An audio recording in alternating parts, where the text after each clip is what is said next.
Meus irmãos, graças e paz mais uma vez. Eu quero que vocês, por favor, abram suas Bíblias no livro de Gênesis, capítulo 47. Vamos ver mais uma parte aqui da nossa saga na história de José, na história de Jacó, na história do Deus de José e de Jacó. Melhor. Capítulo 47.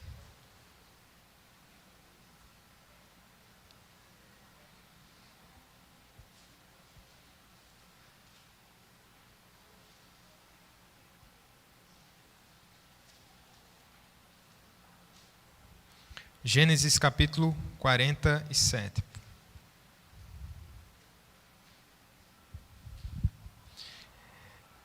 Eu quero ler com vocês a partir do verso número 1 até o versículo número 27. Vamos fazer essa leitura de maneira alternada, por favor, participemos juntos. Diz assim: Então veio José e disse a Faraó: Meu pai e meus irmãos, com os seus rebanhos e o seu gado, com tudo o que têm, chegaram da terra de Canaã, e eis que estão na terra de Gósen.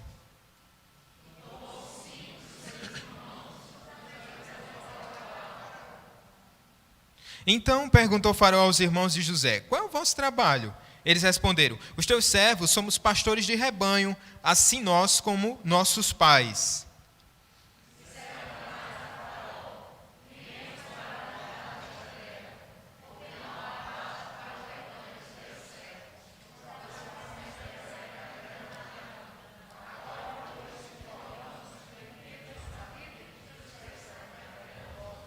Então disse Faraó a José: Teu pai e teus irmãos vieram a ti.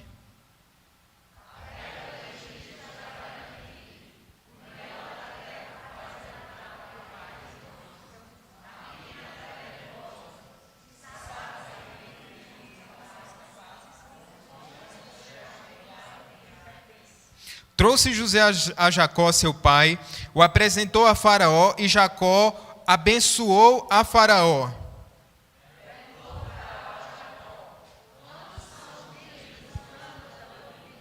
Jacó lhe respondeu: Os dias dos anos das minhas peregrinações são 130 anos, poucos e maus foram os dias dos anos da minha vida, e não chegaram aos dias dos anos da vida de meus pais, nos dias das suas peregrinações.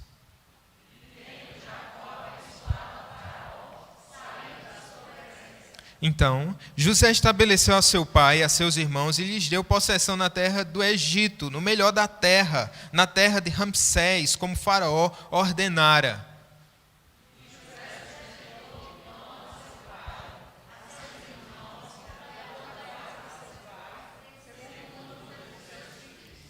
Não havia pão em toda a terra, porque a fome era muito severa, de maneira que desfalecia o povo do Egito e o povo de Canaã por causa da fome.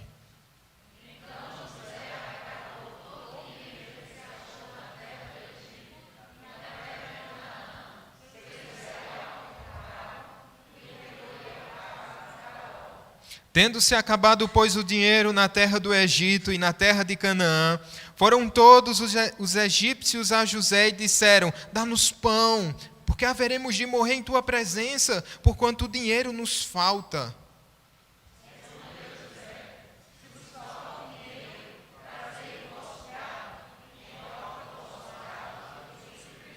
Então trouxeram o seu gado a José, e José lhes deu pão em troca de cavalos, de rebanhos, de gado e de jumentos, e o sustentou de pão aquele ano em troca do seu gado.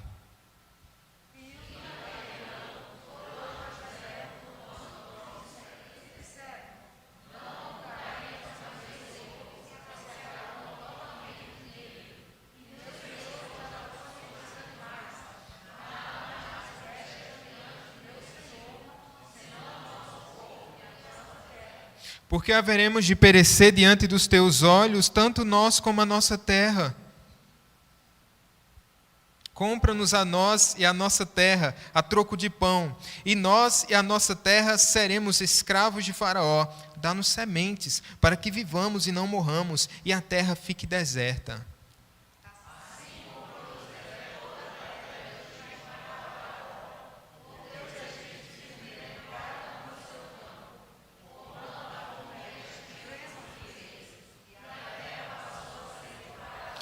Quanto ao povo, ele o escravizou de uma a outra extremidade da terra do Egito.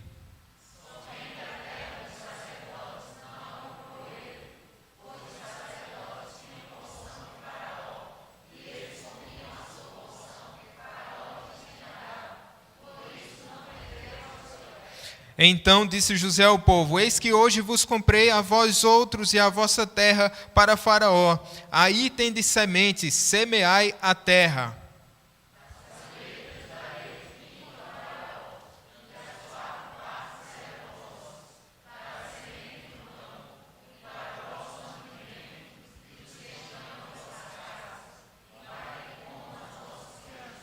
Responderam eles: a vida nos tens dado. Achemos mercê perante meu Senhor e seremos escravos de Faraó.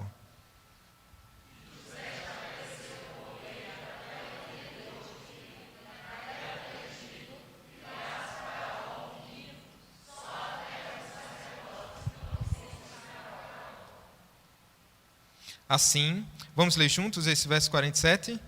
Assim habitou Israel na terra do Egito, na terra de Gósen. Nela tomaram possessão e foram fecundos, e muitos se multiplicaram. Amém. Vamos orar, meus irmãos? Peço que vocês possam estar orando junto comigo nessa noite.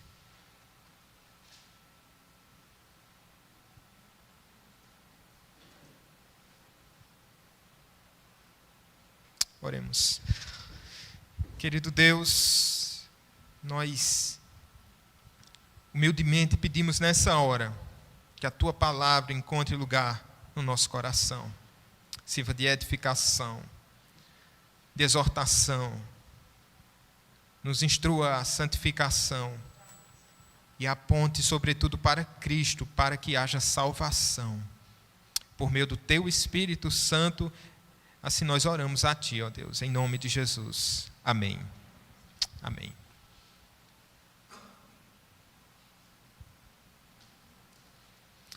Onde antes a prisão estava cheia e os bêbados caíam nas ruas, agora há um burburinho de atividade. Uma escola secundária foi inaugurada e alguns são enviados para universidades nacionais. Você acha que esse relato está tratando de qual cidade? Poderia ser Genebra? Poderia. Nós hoje estamos comemorando 504 anos da Reforma Protestante. E um dos expoentes da Reforma Protestante certamente foi João Calvino. Nós falamos de Lutero, mas logo em seguida veio João Calvino. E a ação do Evangelho em Genebra, numa cidade suíça, foi estrondosa. E de fato, todos os relatos aqui que eu li poderiam se encaixar tranquilamente em Genebra, lá do século XVI. Diz que por meio da palavra de Deus, não por meio de um homem, aí eu me lembro de Martinho Lutero, falando da Reforma Protestante, de toda a revolução causada através daquele movimento, ele diz: eu não fiz nada, a palavra de Deus fez tudo. De modo que quando pensamos em Genebra, podemos pensar não em Calvino, mas na palavra de Deus, que foi provocada ali naquela cidade. Disse que, por influência do Evangelho, escolas, a educação foi elevada a outro patamar.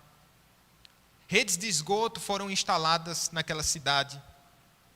Não haviam mais ébrios pela cidade circulando como antigamente, porque cada um, entendendo a sua vocação, agora trabalhavam para a glória de Deus. E tantos outros avanços foram vistos, notados ali em Genebra, por meio da ação do Evangelho, o resultado do Evangelho ali naquela cidade. Mas não, esse relato que eu li para vocês não trata de Genebra do século XVI. Trata de uma cidade chamada Almolonga. Vocês já ouviram falar? Ela fica lá na Guatemala. E aí, um jornal, lá em 2017, um jornalista fez uma matéria tratando de um fenômeno que estava acontecendo em Guatemala, na Guatemala. Foi no The Economist, o jornal traz essa reportagem. O que é que aconteceu lá? Disse que foi constatado que 4 décadas antes, lá em 1970 e alguma coisa,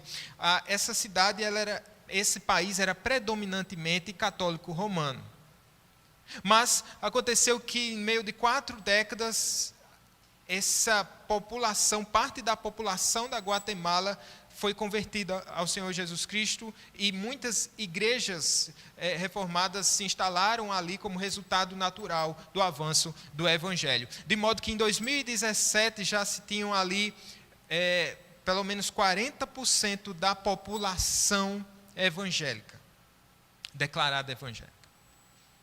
E aí esse pesquisador, ele pegou uma cidade, a cidade que eu falei para vocês, Almolonga, e ele fez um estudo, fez um levantamento in loco ali naquela cidade.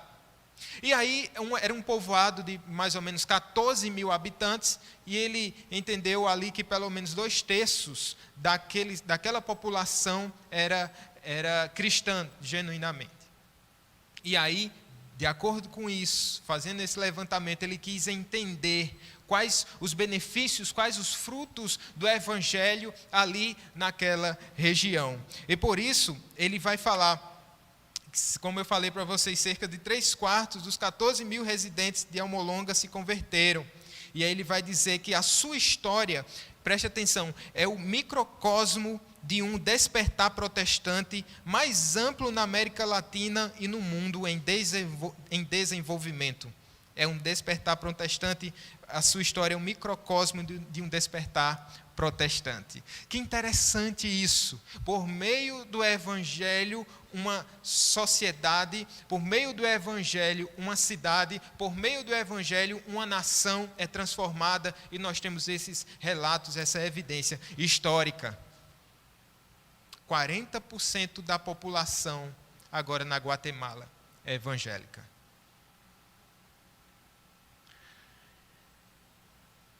O povo de Deus cresceu no Egito. E nessas alturas aqui que nós vemos no capítulo 47 de Gênesis, um capítulo antes a gente vimos o povo subindo de Canaã por causa de uma grande seca, não foi isso?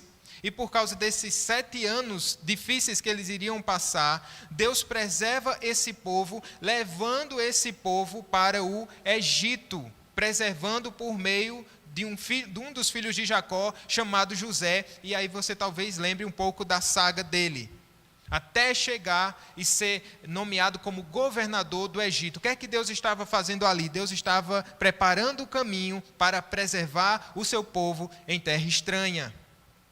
Não era uma grande população, o povo de Deus em massa, não, era uma nação embrionária. Subiram para Canaã 70 pessoas, Jacó e os seus descendentes, e ali se instalaram numa cidade chamada Gósen. E aí nós vamos ver um pouco daquilo que Deus fez neste povo e através desse povo. O povo peregrino é preservado em terra estranha para abençoar o mundo. Queria que vocês lembrassem dessa frase. O povo peregrino é preservado em terra estranha para abençoar o mundo. E ele vai abençoar. Deus vai abençoar essa terra por meio do seu povo. Vamos ver isso em 2 partes. A primeira coisa que eu quero ver com vocês é que Deus preserva o seu povo em terra estranha. José, ele preparou o caminho para o povo ir para morar no Egito, para a sua família chegar até esse lugar separado e eles acharem o favor de Faraó. Tudo dentro dessa providência de Deus. Ele é levado como escravo e ninguém diria ali o que iria acontecer com aquele homem, com aquele servo de Deus. Eu estou passando uma temporada peregrinando, né, na casa da minha sogra, e ela gosta de assistir uma dessas novelas que tratam sobre esse tempo bíblico, né? Não com tanta fidelidade, mas tem, né, um fundo bíblico. E aí, sempre quando eu vou passando na sala, eu digo a ela, eu sei como vai terminar essa história. Ela diz, não, mas não conta, mas eu sei. Aí eu digo, vai terminar tudo bem. terminar tudo bem com essa história. Gente, Deus estava preparando todo o caminho para chegar a esse momento. Ele sabia e havia determinado o tempo e as estações. E dentro do seu propósito soberano, ele tinha determinado que nessa época aqui haveria uma grande 7 anos de abundância e depois seguidos por 7 anos de grande seca. E esse tempo de seca chega, esse tempo de escassez. E aí nós vimos que Jacó, juntamente com os seus, partem de Canaã para a terra do Egito, por causa dessa fome que assolava o mundo. De 7 anos de escassez, nós estamos ainda no 3º ano, ainda haveriam o quê? 2º ano, haveriam ainda 5 anos de fome. E é interessante que quando esse povo chega ao Egito, eles têm a impressão de que eles vão passar uma temporada e Deus irá preservá-los ali durante um tempo. Mas esses tempos, haveriam ainda 5 anos de escassez. Mas esse povo se aloja ali, mora ali, faz residência ali durante 4 séculos. Esse povo que está chegando no Egito, ele só sairá depois de 430 anos. Então é uma jornada e uma história a ser construída num novo lugar. José lhe prepara o caminho para o seu povo, porque quando ele chama Jacó, juntamente com os seus irmãos, para irem até Canaã, para irem até o Egito, ele diz assim: olha, vocês vão morar numa terra boa ali, a terra de Gósen. E essa terra foi justamente a terra que José sugere a Faraó. E Faraó, como José era muito bem visto por Faraó, pela graça de Deus, ele acaba meio que preparando o lugar. Olha, eu sei que tem um lugar que vocês vão se adequar. Eu sei que tem um lugar que vocês vão conseguir habitar tranquilamente. E aí ele fala isso para o Faraó. E no capítulo 45, o Faraó vai dizer assim: tragam eles para cá. Eles ficarão nessa terra, eles ficarão em Gósen, e o melhor dessa terra será deles. Então já havia, assim, por assim dizer, uma promessa de Faraó, mas isso vai se concretizar, e a gente vai ver isso nessa narrativa. E aí eles são separados, 5 dos irmãos, quando eles chegam até o Egito, 5 dos irmãos de José são separados e são levados para uma breve entrevista com Faraó. E Faraó vai perguntar a eles, é uma coisa meio protocolar: o que é que vocês sabem fazer da vida? E mais ou menos eles já sabiam. E eles dizem: nós somos pastores, nós e o nosso povo, nós cuidamos de animais. E eles rogam, eles assim: permita-nos que fiquemos aqui. Eles fazem essa súplica a Faraó. E de fato, Faraó concede esse favor, ele é benevolente para com o povo de José. E se você lembra, lá no versículo 34 do último capítulo, olha o que diz lá. Tem um detalhe importante.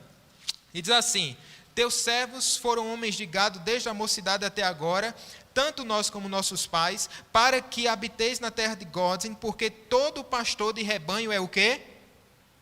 É abominação para os egípcios. E eu queria que você prestasse atenção aqui, o que é que está acontecendo.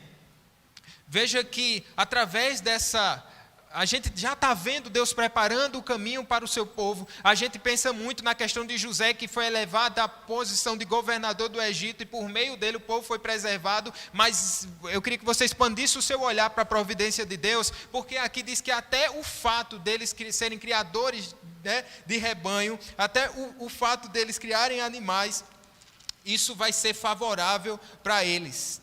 Por quê? Porque todo pastor de rebanho é abominação para os egípcios. Era algo que eles abominavam. Todo pastor de rebanho. Então, há um lugar propício para a criação de animais. Não há gente, né? Não há nenhum egípcio que goste dessa atividade. E aí o que é que acontece? Esse povo é alocado para esse lugar e eles poderão exercer o seu trabalho. Veja que eles não estão pedindo simplesmente um favor a Faraó para viverem às custas de Faraó. Porque isso vai até contra um princípio bíblico, né? Um mandato do Senhor, o trabalho. Aquele que não trabalha também não. Você já sabe, só falta trabalhar. É claro que vocês trabalham e exercem porque vocês entendem a vocação do Senhor, entendem esse princípio bíblico. Veja, então aqui eles estão trabalhando, eles querem um espaço e ali eles vão cuidar dos animais. E o que é que isso vai livrá-los? Isso vai livrá-los de qualquer rivalidade com os egípcios. Pense, se aquela leva chega até o Egito e eles ocupam um espaço que já era ocupado pelos egípcios, o que é que eles iriam dizer? Esse pessoal está vindo de fora ocupar o nosso lugar. Por isso que tem muito conflito com imigrantes, né? Em algumas nações, por causa disso, o imigrante vem e agora ele vai o quê? Usufruir daquilo que os cidadãos do local, eles pagam seus impostos e eles vão com o tempo tirar os nossos empregos. Isso não acontece pelo fato de que Deus é um Deus da providência, e até o fato deles abominarem os pastores aqui é usado a favor do povo de Deus. Nos mínimos detalhes, Deus está construindo, edificando esse lugar provisório, é certo, mas necessário e providencial para a preservação desse povo. Deus está trabalhando aqui. E aí o faraó concede green card para eles, né? Diz assim, então vocês podem ficar nesse lugar. Agora vocês podem ir para essa terra que foi separada para vocês, e ali vocês vão criar animais. A terra do Egito está perante ti, no melhor da terra faze habitar teu pai e teus irmãos, habitem nessa terra. Aí ele vai dizer, se sabes haver, no versículo 6, se sabe haver entre eles homens capazes, põe-nos por chefes do gado que me pertence. Até o exercício ali, né, de uma gerência talvez é dado aos irmãos e ao povo, aos irmãos de José, ao povo de Jacó. Se tem alguém capaz, coloquem eles como chefes do gado. Interessante isso. Se tem alguém capaz, se há homens capazes, e aí nós podemos pensar um pouco. E esse é um princípio que a reforma vem nos lembrar da vocação. O que é que estamos fazendo com a vocação que Deus tem nos dado? Temos nos tornado capazes, temos nos aperfeiçoado, temos sido prósperos naquilo que nós fazemos. Perceba que eu não estou dizendo se você tem sido próspero, recebendo, sendo remunerado, nem sempre essa conta vai bater, mas eu estou dizendo, se você recebeu alguma vocação do Senhor, algum dom, você tem trabalhado em cima disso para oferecer a Deus o melhor. Como isso é importante nós pensarmos. Esse é um princípio, e eu vou para ali, não é um princípio reformado, é um princípio bíblico que foi resgatado pela reforma.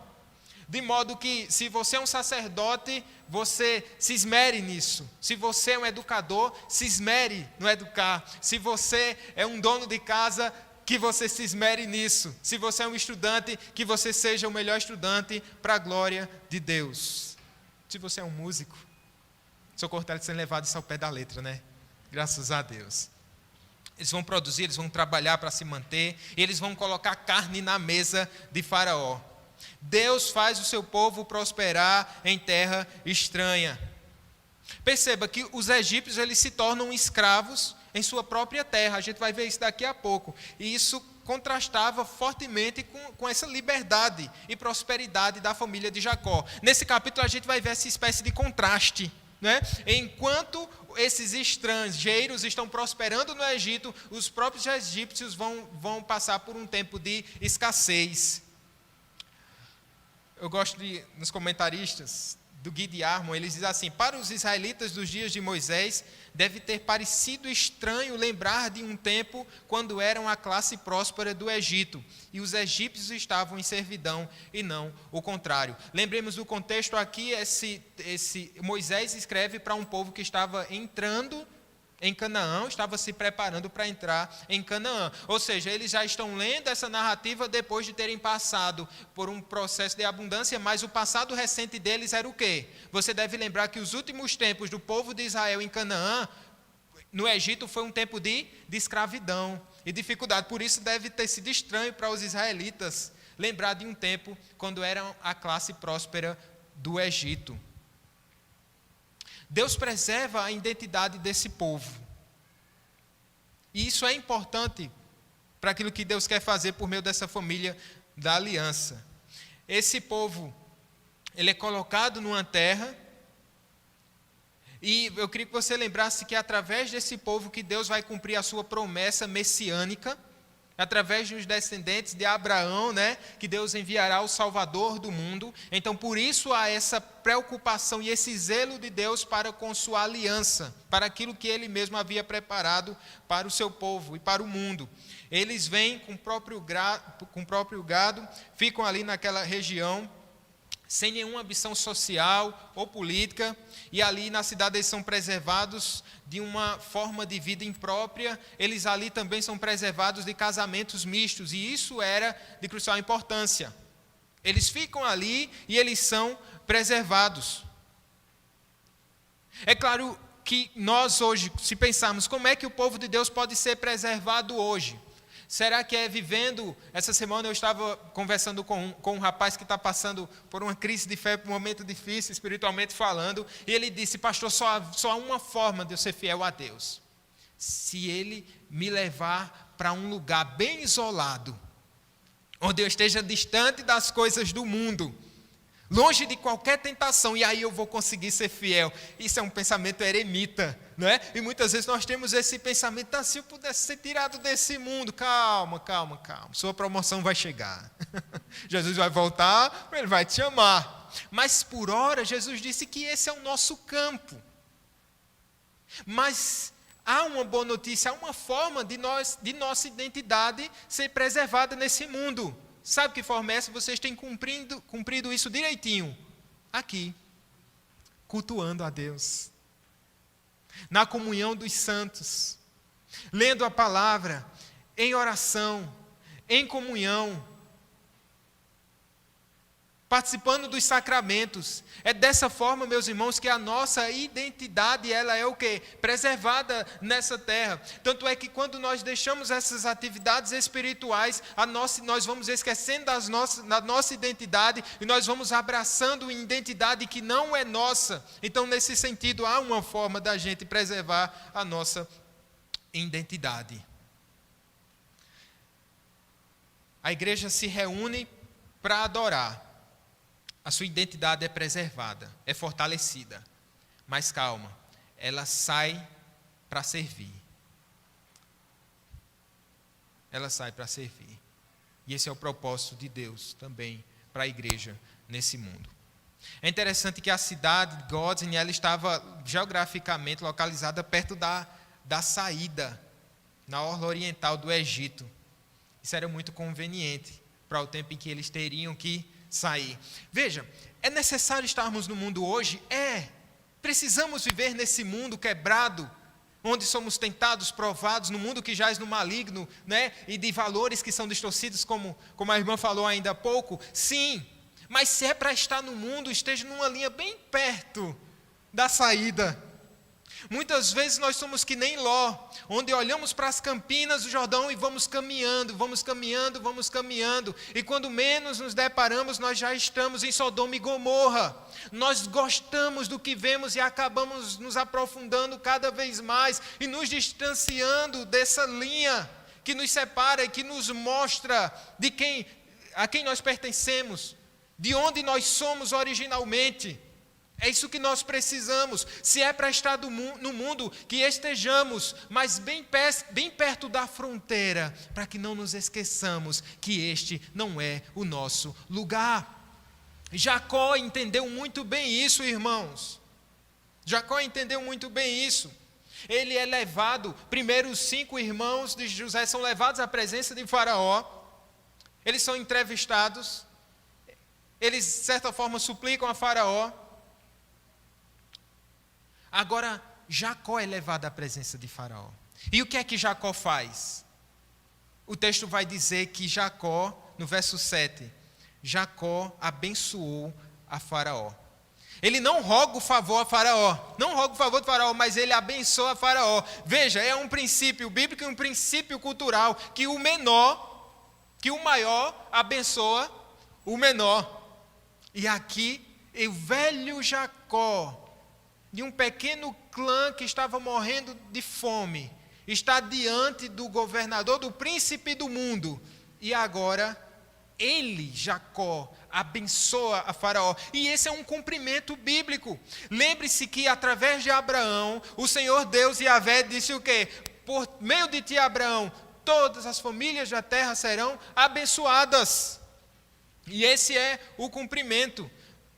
Como a igreja do mundo também abençoa a terra. A igreja, ela não precisa necessariamente ser uma igreja monumental.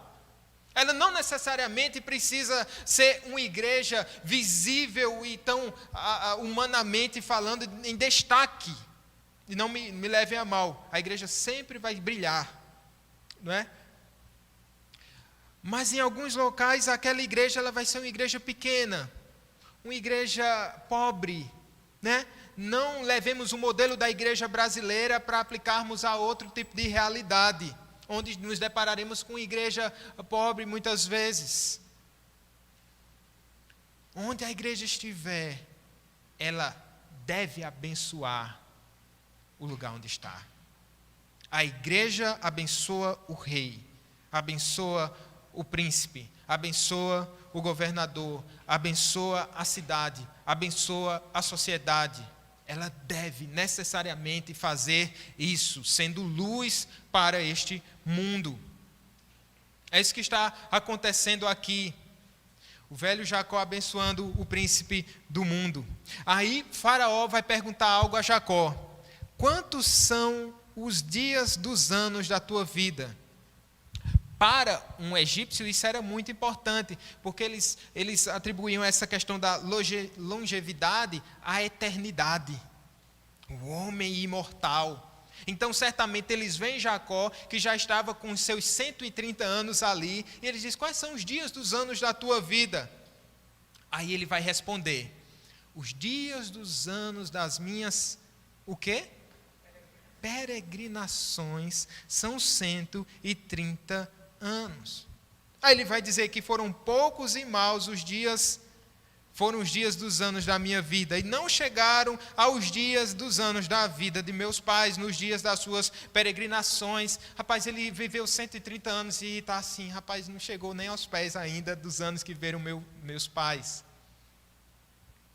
Os pais de fato viveram mais. Abraão viveu 175 anos, Isaac viveu 180 anos, e ele viveria mais 17 anos, não chegaria, ficaria ali uns 30 anos mais jovem, morreria 30 anos mais cedo do que o seu avô e o seu pai.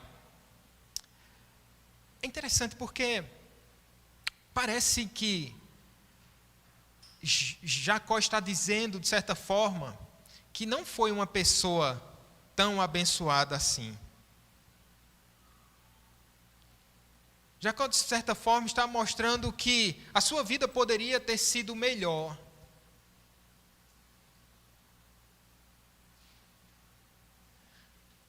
Mas será que Jacó ele não foi abençoado? O certo pastor vai dizer que Jacó ele foi tratado muito melhor do que ele merecia. E de fato foi. Jacó, ele era um enganador. E se Jacó sofreu por causa dos seus pecados. Eu digo, a sua vida poderia ser melhor. Talvez você se pergunte hoje, será que a minha vida poderia ser melhor? E a Bíblia vai dizer, por que o homem se queixa? Por que, irmãos? Ele se queixa dos seus próprios pecados.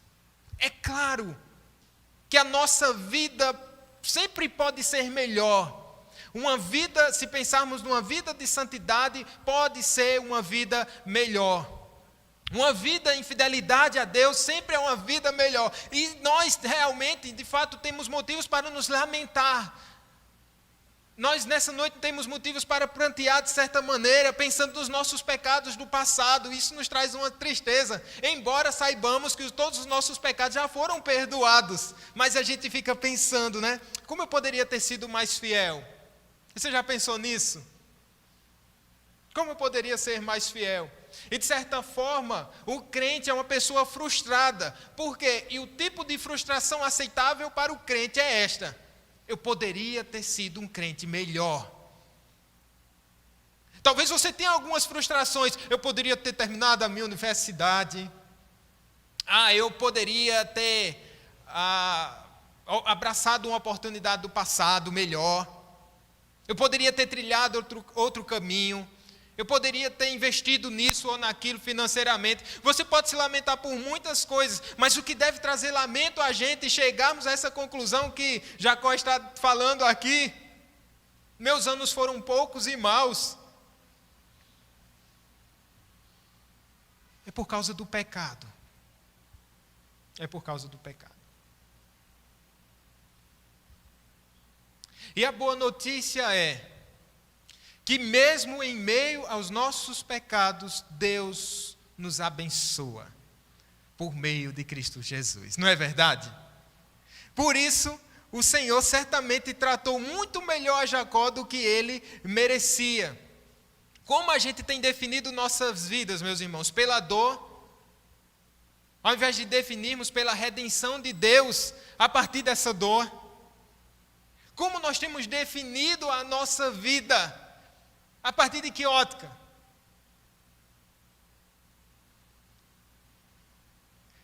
Mas outra razão aqui, interessante. O pecado pode nos levar a dizer a mesma coisa que Jacó disse: poucos e maus foram os dias dos anos da minha vida. Mas outra coisa que ele fala chama a atenção. Quais os dias dos anos da sua vida, como o faraó pergunta, quais são os dias dos anos da tua vida? Ele diz assim: os dias dos anos das minhas peregrinações. Considerar-se como um peregrino é algo importante aqui. A resposta de Jacó é como um peregrino.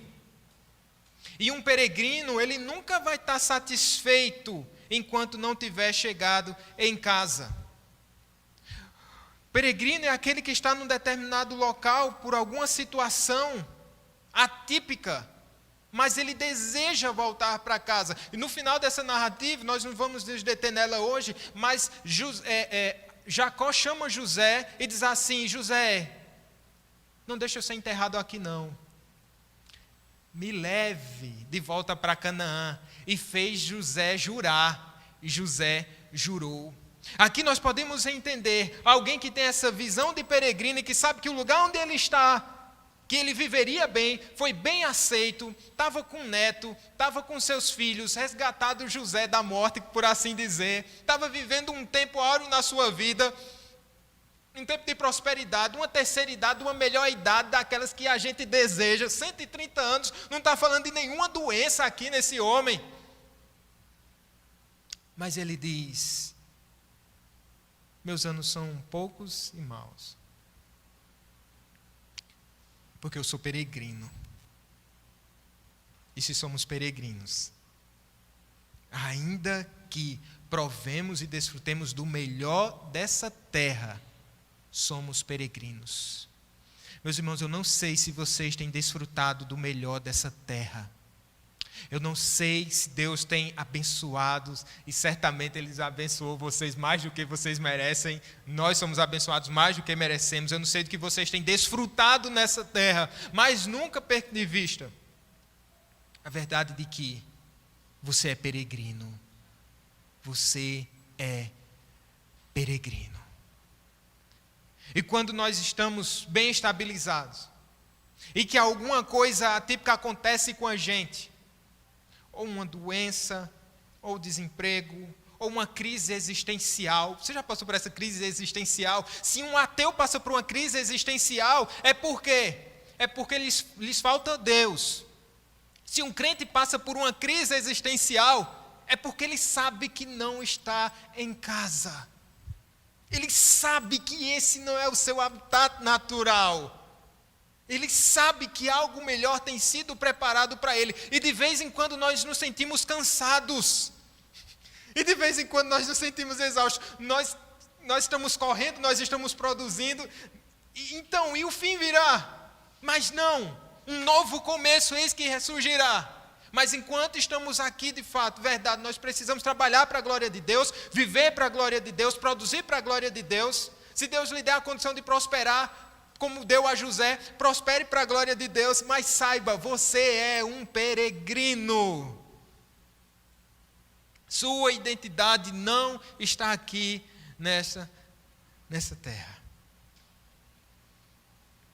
Sabia que iria viver ali somente por algum tempo. Então, Deus preserva o seu povo em terra estranha. Vimos Deus preservando o seu povo, mas agora eu quero ver um segundo lugar com vocês, que Deus abençoa o mundo por meio do seu povo. Jacó, a gente já começou a ver Jacó abençoando a Faraó. Mesmo não se considerando abençoado, meio frustrado ainda, ele abençoa Faraó. Isso é importante para a gente. Mesmo que você não pareça ter sido tão abençoado, mesmo que você não se sinta abençoado, às vezes não é por sentimento, né? Eu sinto que eu não sou muito abençoado. Às vezes por olharmos para a vida de outro irmão, às vezes por nos compararmos com alguém, e você diz, eu não sou muito abençoado não, que nem fulano.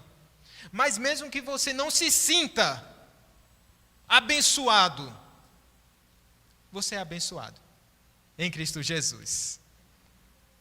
Mesmo Jacó não se sentindo nos melhores dos seus dias, ele faz o quê? Ele abençoa Faraó. Ele abençoa Faraó.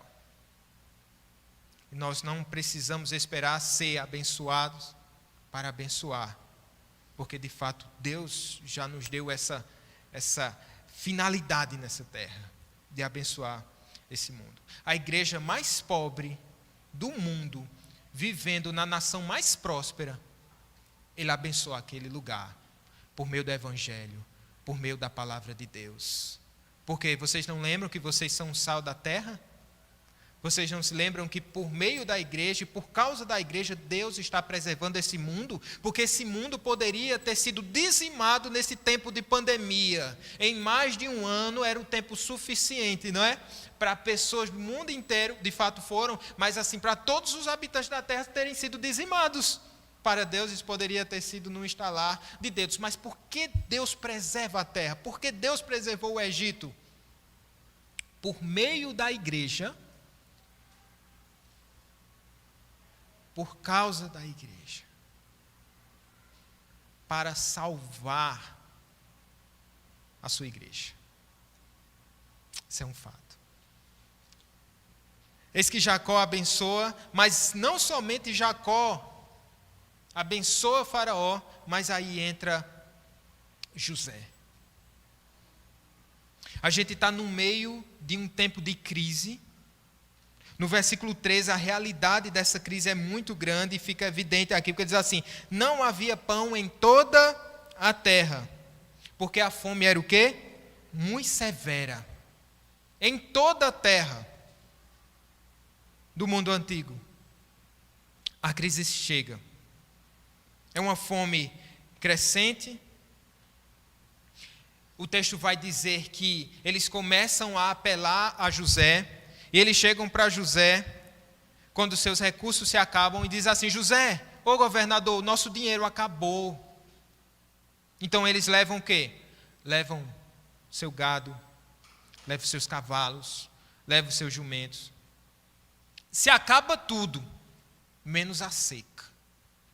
Já passou isso na sua vida? Onde se acabam todas as reservas e você vai dizendo, meu Pai do céu, se essa crise continuar, minha reserva vai embora, e vai se acabando tudo e a situação não muda. É isso que está acontecendo com os egípcios. Agora só lhes resta o quê? Lá no verso 18 eles vão dizer, eles chegam de novo para José e dizem assim, governador, nós só temos agora o corpo e a terra, que nem deles eram. Biblicamente falando, nem a terra nem o corpo pertencem a gente. Mas eles dizem, só resta o corpo e a terra. E o corpo aqui é aquela ideia de ser como se fosse um corpo bem debilitado, como se fosse um esqueleto. Como se dissesse, olha, foi isso que sobrou da gente. Foi isso que sobrou da gente. Vi nessa semana famílias afegãs que vendiam seus filhos, gente, suas filhas, trocando por alimento. Vi o caso de uma mãe que vendia um filho com uma filhinha com 1 ano e meio, não sei se por $3.000, mas o fato é que esse tipo de prática é comum lá, mas tem se agravado por causa da crise política, por causa da pobreza crescente e por causa de fatores religiosos, e o meu coração se quebrava. Os egípcios estão aqui diante do governador José, dizendo assim, só sobrou isso. Só sobrou isso. O que é que José faz? No verso 20 e 21, ele é um governante que ouve a nação e que se compadece com os que sofrem. E ele diz assim, verso 20 e 21 vai dizer que José comprou a terra do Egito para quem? Para Faraó. E os egípcios se tornaram escravos de Faraó. E aí a gente começa, se nós fizermos uma leitura fria aqui, dizendo, está vendo? Todo mundo agora se tornou escravo e eles perderam a terra. E até as sementes eram dadas por Faraó por meio de José, o governador. O verso 22 diz que só os sacerdotes eram sustentados por Faraó. Se você lembra, no povo de Deus, os levitas, lá no Antigo Testamento, eles, de todas as tribos, somente essa tribo não tinha direito à terra. Mas eles tinham a consciência de que eles eram mordomos da terra. E eles viviam na expectativa, sabendo que toda a terra era de Deus e que um dia Deus daria a terra a eles. Essa é a mesma prática nossa. Nós somos mordomos daquilo que temos, que Deus tem nos emprestado nessa terra, porque sabemos que o nosso tesouro não está nessa terra. Gente, nesses dias, para minha vergonha, eu estava aqui na rua João Valig, dirigindo, estava no sentido aqui do posto para cá, do distrito para cá, e aí eu estava lá bem tranquilo e de repente senti aquela batida lá na traseira, e eu olhei assim, tem um cabo se acabando de moto, batendo lá, eu disse, meu Deus, eu estava devagar, enfim, ele não prestou atenção e bateu em mim, aí eu fiquei naquela, ele encostou, junto ao banco passageiro e disse, está tudo bem com o carro. E foi embora. Aí eu fiquei pensando, será que está tudo bem com o carro mesmo? Será que não amassou e ele me enganou e foi embora? Andei mais um pouco. Aí pensei, em nenhum momento eu me preocupei com o motoqueiro. Para minha vergonha, eu digo isso para vocês. Eu não perguntei, você está bem? Você está precisando de ajuda? Sabe? E essas coisas, por mais que saibamos que o nosso tesouro não está nesse mundo, mas na hora do vamos ver, na hora da prática, acontecem esses deslizes, essas coisas. E depois eu disse, meu Deus, tem misericórdia. Por que eu não perguntei como ele estava? Porque eu não perguntei se ele precisava de ajuda. Porque as pessoas são mais importantes do que coisas. Mas muitas vezes tratamos as coisas que Deus nos dá, nós mesmos transformamos em ídolos para nós. E longe de mim ter ídolos nessa terra, mas o nosso coração é assediado a todo e qualquer momento. Nesse mundo, onde as pessoas valem o que têm, nós somos levados a esse tipo de prática, nos enveredamos por esse caminho, mas não. Cristo veio ao mundo para salvar pecadores, porque ama pecadores, porque ama vidas. E estou eu preocupado com um arranhãozinho no meu carro. Orem pelo pastor de vocês.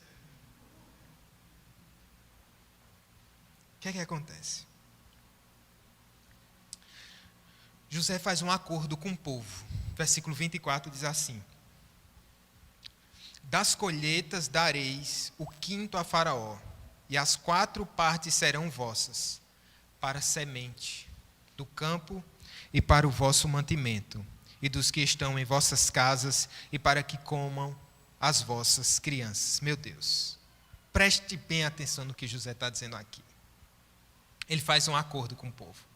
Vocês vão dar um quinto a Faraó. Perceba, não é José querendo se enriquecer, sendo um oportunista, dizendo assim, olha, dá um quinto a Faraó, mas a gente negocia aqui, deixa uma parte aqui, eu levo outra para lá. Não, ele não quer nada de Faraó. Gente do céu, essa é a prática normal. Mas isso é um absurdo no mundo que a gente está vendo hoje.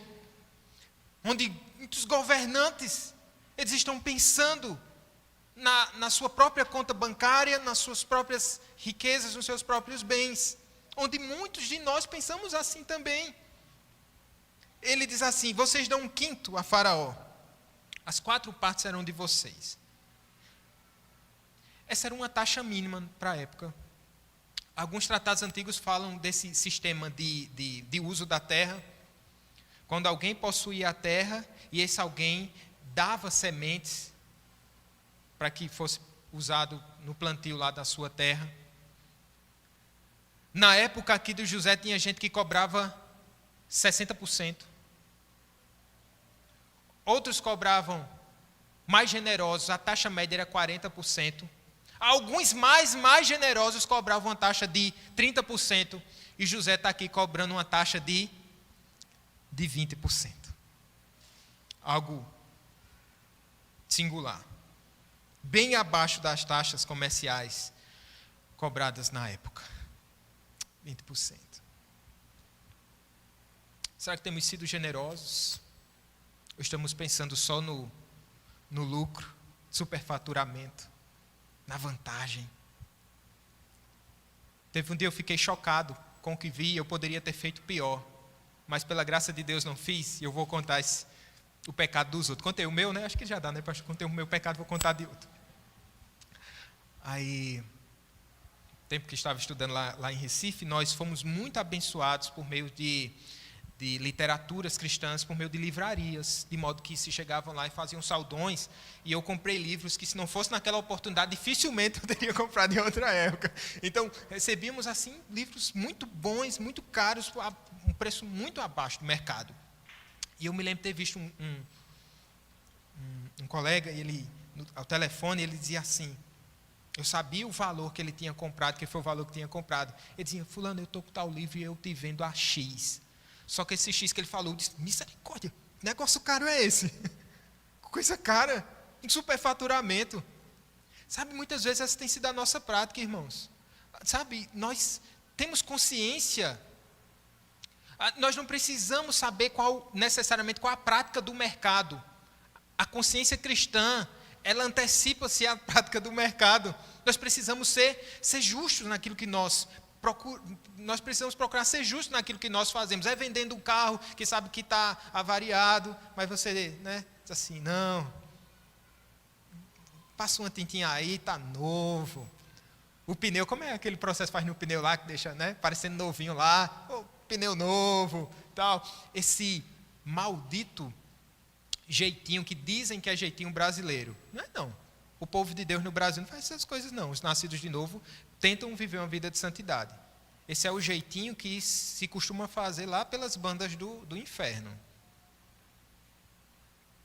E aqui, meus irmãos, ele tem essa prática generosa. Preste atenção. Olha o que diz mais uma vez o verso 24. Das colheitas dareis o quinto a Faraó, e as 4 partes serão vossas, para a semente do campo e para o vosso mantimento. E dos que estão em quem? Em vossas casas. E para que comam quem? As vossas crianças. Não é qualquer coisa não. Ele não está preocupado só naquela negociação e tal, mas dizendo assim: para que vocês comam, para que os seus filhos tenham o que comer, para que vocês levem alimento, grãos para suas casas. Isso é generosidade, benevolência desse José. Ele dá ouvidos à demanda do povo. Me parece aqui, vendo a narrativa, que quando eles falam, eles querem atingir o coração de José, porque eles sabem que se depararão ali com um homem que é temente a Deus, capaz de ouvir as suas necessidades, e eles sabem que ele é benevolente. Era um homem humano, apesar de ser governador. Os pedidos aqui, eles não somente apelam ao poder desse mandatário, mas ao fato, sobretudo, desse mandatário se compadecer do povo. eles estão lidando com alguém que é capaz de chorar com eles. E veja que José não se importou só com o seu povo. Eu pergunto a vocês, se você é um ouvinte atento, onde é que o povo de Deus está a essas alturas? Vocês sabem? Eles estão lá em Gósen, comendo do bom e do melhor, gente. E às vezes nós somos assim, se minha família estiver bem, que o resto se exploda. A família dele estava bem, mas eis aqui José preocupado com o restante do povo, com aqueles que não eram da sua clã, mas eram os egípcios. E nós podemos pensar que nós temos esse compromisso com o mundo. Nos compadecer dos que choram. Servir a esse mundo. Sabe o que é que o povo faz? No versículo 25, eles dizem assim: a vida nos tens dado. Achamos mercê perante meu Senhor. Essa é a frase deles. Ó governador, o Senhor tem nos dado a vida. Eles estão dizendo que se não fosse pelo Senhor, nós estaríamos mortos aqui, ou sofrendo muito mais.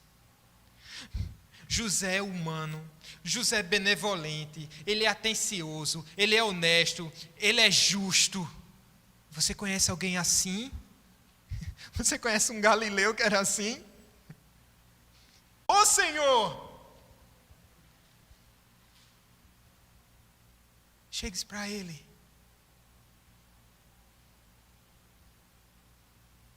Dizendo que tem fome. Chegue-se para ele essa noite dizendo que você é o mais miserável de todos os homens. Chegue-se para ele nessa noite de que todas as suas reservas se acabaram, de todas as suas esperanças. Chegue-se para ele nessa noite. Chegue-se para ele e ele poderá te oferecer o alimento para a sua alma. Chegue-se para ele.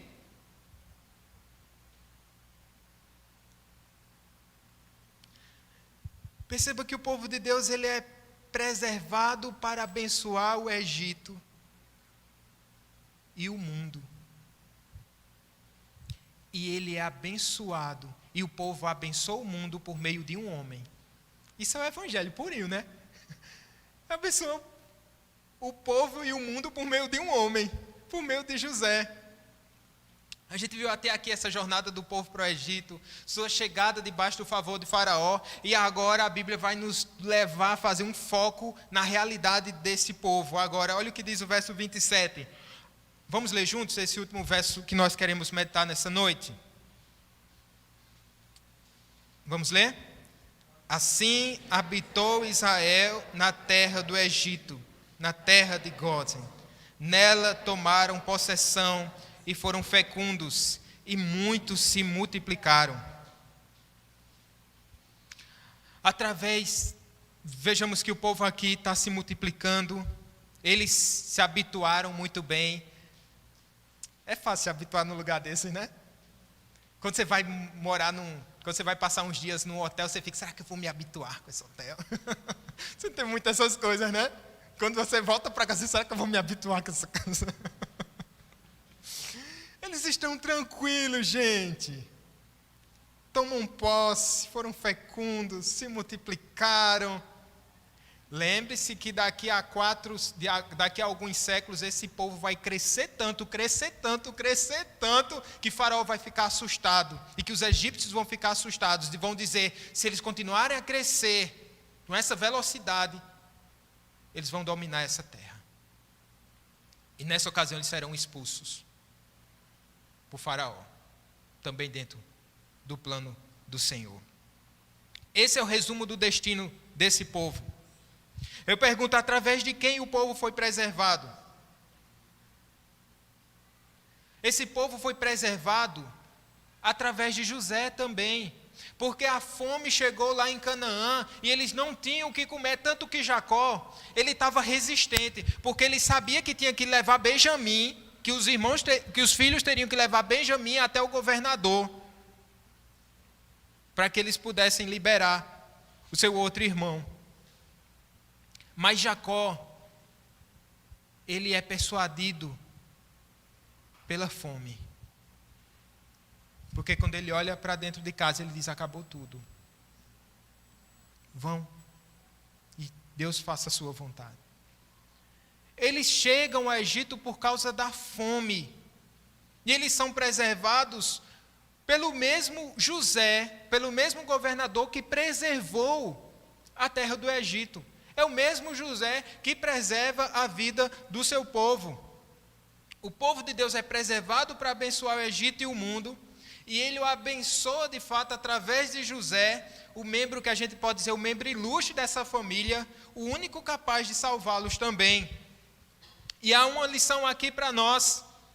Esse mesmo Jesus que alimenta e pode salvar o mundo daqueles que têm fome, ele continua sendo o nosso alimento.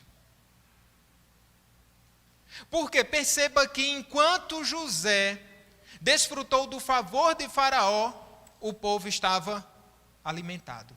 O povo não tinha preocupação nenhuma. Ou seja, a estabilidade do povo no Egito dependia de José. Tanto é que depois o Faraó vai se esquecer e vai passar a perseguir o povo de Deus por causa de quê? Por causa da morte de José. Mas enquanto José era vivo, tinha pão, tinha alimento, tinha um favor, tinha a desfrute, tinha toda a tranquilidade e toda a condição de viver ali naquele lugar. Nós, enquanto igrejas e irmãos, nós precisamos e carecemos do sustento do Senhor. O povo de Israel dependia do sustento do seu provedor. Da mesma forma, nós continuamos a precisar do nosso Deus. Nessa noite você pode dizer: Senhor, eu preciso tanto do teu alimento. Eu preciso tanto da tua presença. Eu preciso tanto do teu favor. Eu continuo dependendo de ti, ó Deus. Como sempre dependi no passado, quando eu estava faminto e que o Senhor me deu nova vida. Eu continuo sendo faminto, Senhor. Eu preciso do Senhor. Eu preciso da tua palavra. Eu preciso da tua presença. Eu preciso da tua graça. Eu preciso da tua glória. Continuamos famintos, irmãos, pela presença de Deus. Nós só existimos espiritualmente se estivermos enxertados na videira. Se estivermos sendo alimentados por esse Cristo bendito, por esse bendito José. José pisou no Egito e abriu as portas para a igreja e deu pão para os famintos. Um filho ilustre de Jacó pisou neste mundo e ele nunca mais foi o mesmo. Ele veio para saciar a fome dos famintos, mas como um perfeito José, ele veio para libertar os cativos. Ele mesmo foi a semente que caiu no chão e brotou. Jesus é o próprio pão, e onde ele chega, os homens são saciados. Onde Cristo chega, há salvação. E em resposta a esse bendito Cristo, irmãos, nós precisamos nos entregar a Ele voluntariamente. Ser teu escravo é bom demais.